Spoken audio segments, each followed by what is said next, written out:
When people think of Kentucky, they imagine rolling green hills, friendly smiles, and the smell of bourbon drifting through small, quiet towns. But behind that charm and southern hospitality are stories most people never hear about. Because sometimes the friendliest towns hide the darkest secrets. Welcome to Kentucky. And trust me, it's not as nice and friendly as you think.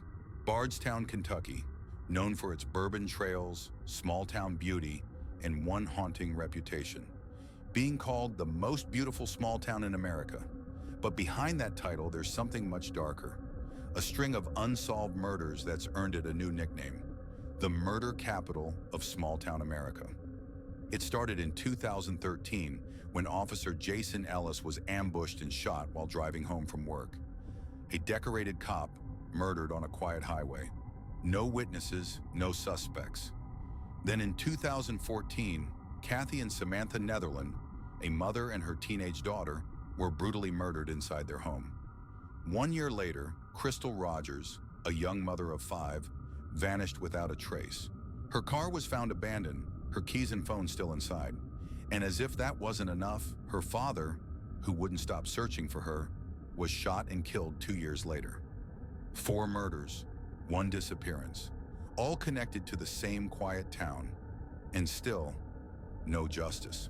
Then there's the case of Savannah Spurlock, a 22-year-old mother who vanished after a night out in Richmond, Kentucky in 2019.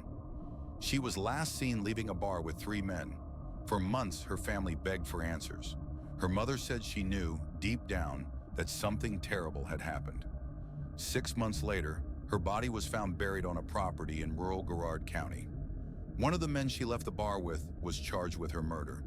It was a reminder that danger doesn't always lurk in big cities. Sometimes it waits quietly at the edge of small-town roads. Kentucky's charm hides layers of tragedy that most outsiders never see. A place where everyone knows everyone, and where secrets are buried deep. From mysterious disappearances to unsolved killings, these stories haunt families, and they haunt entire towns. And maybe that's the most unsettling part, because it's not just the crimes themselves. It's how close to home they feel. The friendly neighbor, the guy who waves as you drive by, the quiet home on the corner. In small-town Kentucky, evil doesn't need to hide. It just blends in. Kentucky may look peaceful, but when you look closer, you'll see a darker truth beneath the surface. Because sometimes the most beautiful places hold the ugliest secrets. This is Kentucky is not as nice and friendly as you think. If you want more stories like this, where quiet towns hold deadly mysteries, make sure to